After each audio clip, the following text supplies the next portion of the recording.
Hindi lahat ng lihim tungkol sa atin mismo. Minsan, ang pinakamalalim na sikreto ay yung hindi mo inaasahang mabuo sa piling ng taong bawal mong gustuhin. Ako si Dan at ito ang sikreto ko. Ang kwento ng pagkahulog ko, hindi sa best friend ko, kundi sa tito niya.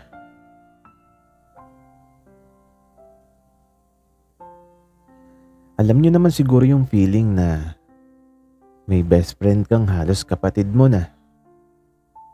Yun si Boyong sa buhay ko. Lagi akong nasa kanila kasi parang pangalawa ko ng bahay yung tahanan nila.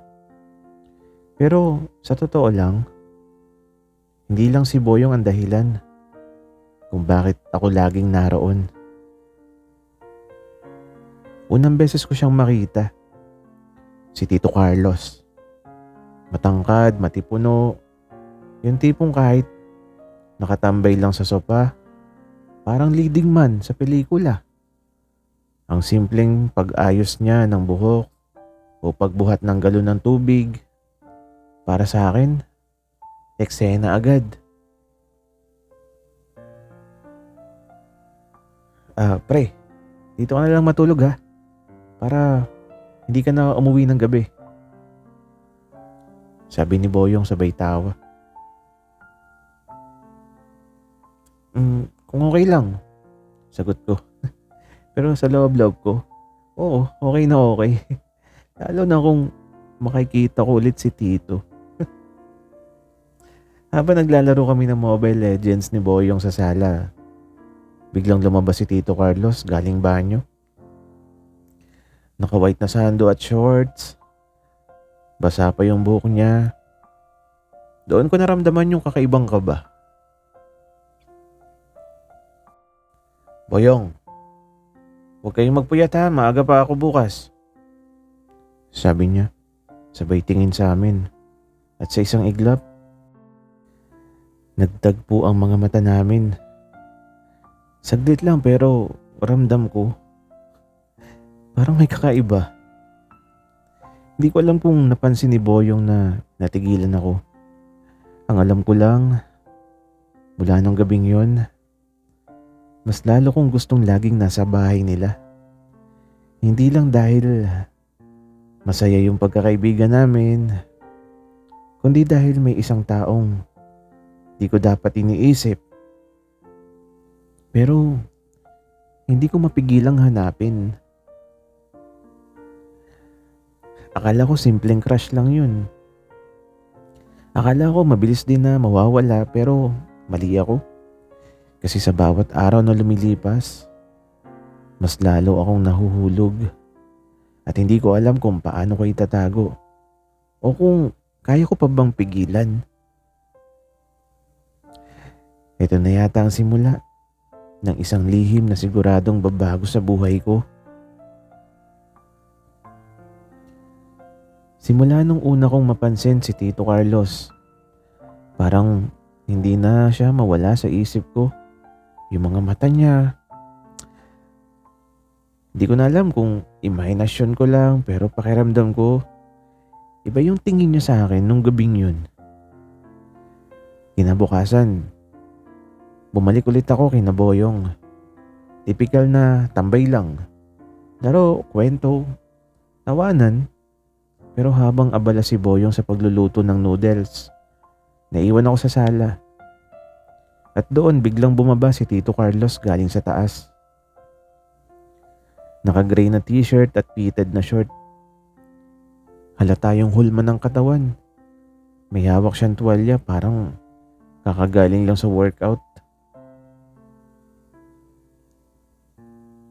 Uy, Dan, ikaw pala ulit. Nandito ka na naman. Wika niya habang nakangiti. Opo tito.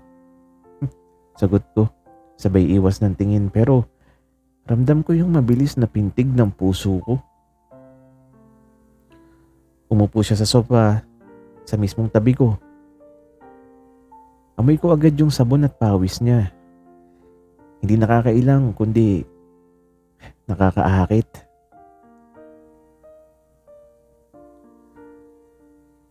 Lagi ka bang natutulog dito? Hindi ka ba hinahanap sa inyo? Tanong niya habang pinupunasan yung braso gamit ang tuwalya. Minsan po, eh, para po kasing masaya dito, sagot ko. Pero sa isip ko, siyempre, dahil sa kanya. Tumingin siya sa akin ng diretso, tapos walang ibang tao sa sala, kaya mas naramdaman ko yung mabigat niyang mga tingin. Bata ka pa pero tahimik ka. Madalang ang ganyang klase ng kabataan ngayon. Sabi niya na parang sinusuri ako. Sabi ko naman, inom po ba? Kasi ito napayuko ako. Pero bago pa ako makasagot ulit, biglang dumating si Boyong. Pare, tara na. Nood tayo sa kwarto. Agad akong napatingin kay Boyong tapos kay Tito. Nakita ko yung bahagyang ngiti niya. Parang nahuli ako sa alanganing sitwasyon. Sa gabing yun kahit kasama ko si Boyong sa kwarto, hindi si Boyong yung laman ng isip ko, kundi yung mga mata ni Tito Carlos. At kung bakit parang may ibig sabihin yung bawat titig niya sa akin.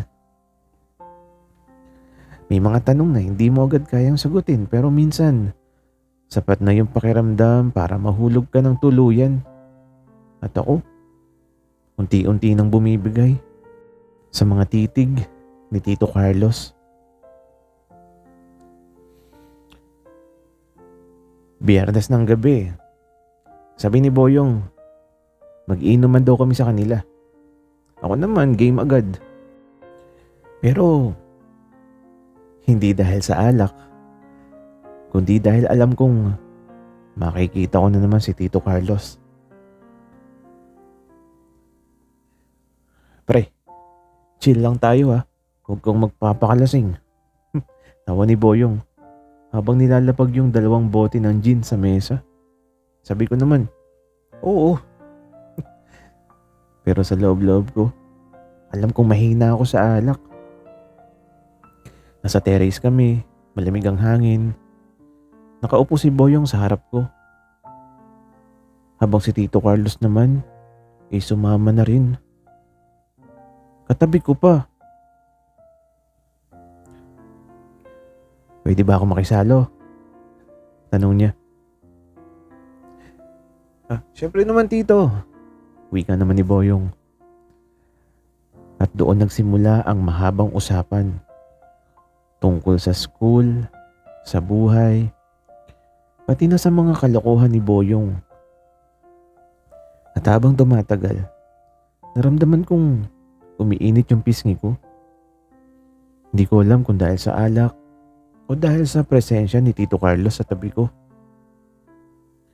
Napansin ko rin, sa tuwing nagbubuhos siya ng alak sa baso ko, halos magdikit yung kamay namin. Yung init ng daliri niya, dumidiretso sa balat ko.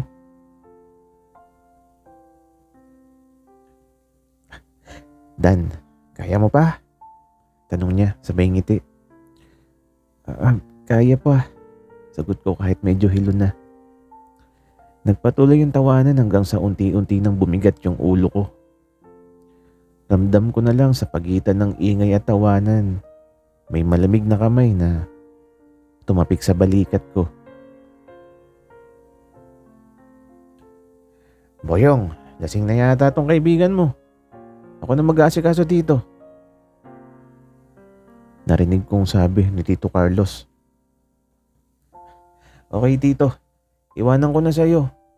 Maglalaro muna ako sa kwarto. Sagot naman ni Boyong. Unti-unti kong dinilat yung mga mata ko.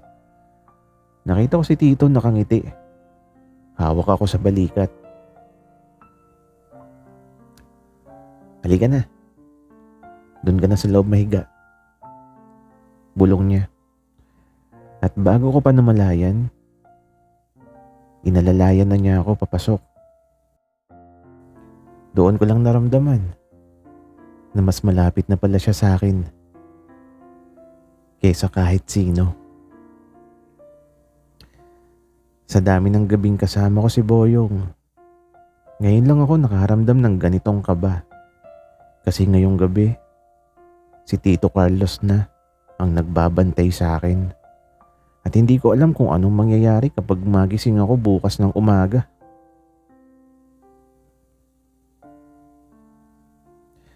Mabigat ang ulo ko. Ramdam ko pa rin yung init ng alak sa katawan ko. Unti-unti kong iminulat yung mata ko at doon ako natigilan. Hindi si Boyong ang katabi ko. Si Tito Carlos.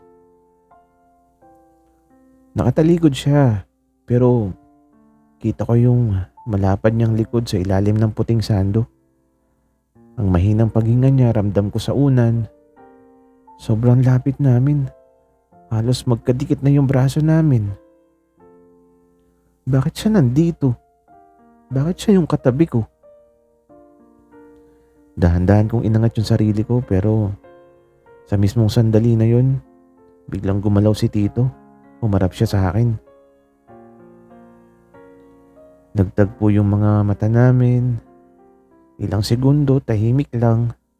Ramdam kong namula yung mukha ko. Maaga kang nagising. Mahina niyang sabi. Opo, Tito. Bakit po? Lasing ka kagabi.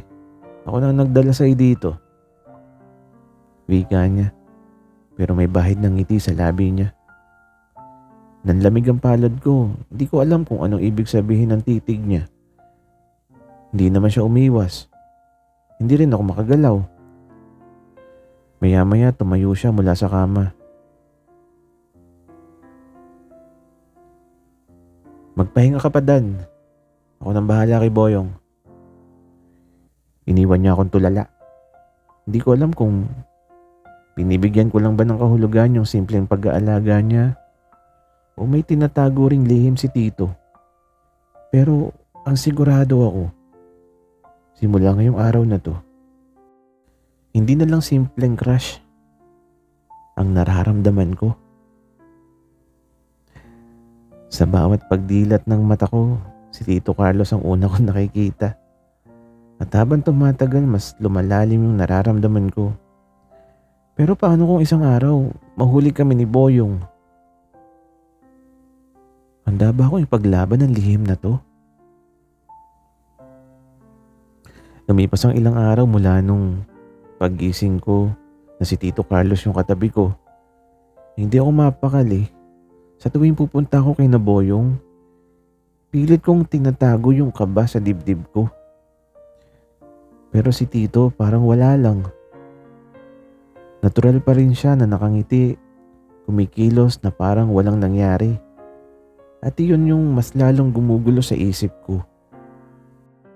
Isang gabi, nagkayayaan ulit uminom si Boyong sa bahay ng tropa nila. At hindi ako nakasama dahil may pasok pa kinabukasan. Naiwan ako sa bahay nila, kasama si Tito. Nasa kusina siya nagkakape. Ako naman, kunyari naghahanap ng makakain. Tahimik ang paligid. Pero ramdam ko yung tensyon. Dan. Tawag niya na malumanay pero diretso. Opo, Tito. Sagot ko. Halos hindi makatingin. Tumingin siya na parang nag-iipon ng lakas. Tapos sabi niya, may napapansin akong kakaiba sa'yo nitong mga nakaraang araw. Nanlaki yung mga mata ko. Natigilan ako. Hindi ko alam kung anong isasagot ko. Tito, kasi po. At eto, lumapit siya. Hindi na siya nakaupo. Nasa harap ko na siya. Ang lapit. Nararamdaman ko yung init ng katawan niya, yung amoy ng kape, at pabango niya. Sabi niya, hindi mo na kailangang itago. Alam ko, parang tumigil yung mundo ko at parang nanuyo ang lalamunan ko. Sabi ko, ah, ano pong alam nyo? Diretso yung titig niya sa akin, walang takot, walang pag-aalinlangan. Tapos sabi ni Tito, alam ko na hindi si Boyong ang dahilan kung bakit lagi kang nandito. Kasi ako yung dahilan. Hindi ko na maitago. Bumilis na yung tibok ng puso ko. Gusto kong magsalita pero walang lumalabas. Tapos ngumiti siya ng bahagya. Sabi niya, Dan, huwag kang matakot. Hindi lang ikaw nakakaramdam ng ganun. At doon ko lang naramdaman, hindi pala ako nag-iisa sa lihim na to. Hindi ko inaasahan na aamin siya. Ang buong akala ko, ako lang yung nagtatago ng damdamin. Ngayon, malinaw na, pero mas nakakatakot. Kasi, paano kung malaman ni Boyong ang lahat?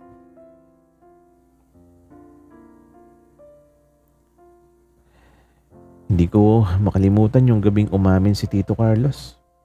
Hanggang ngayon, ramdam ko pa rin yung bigat ng mga salita niya.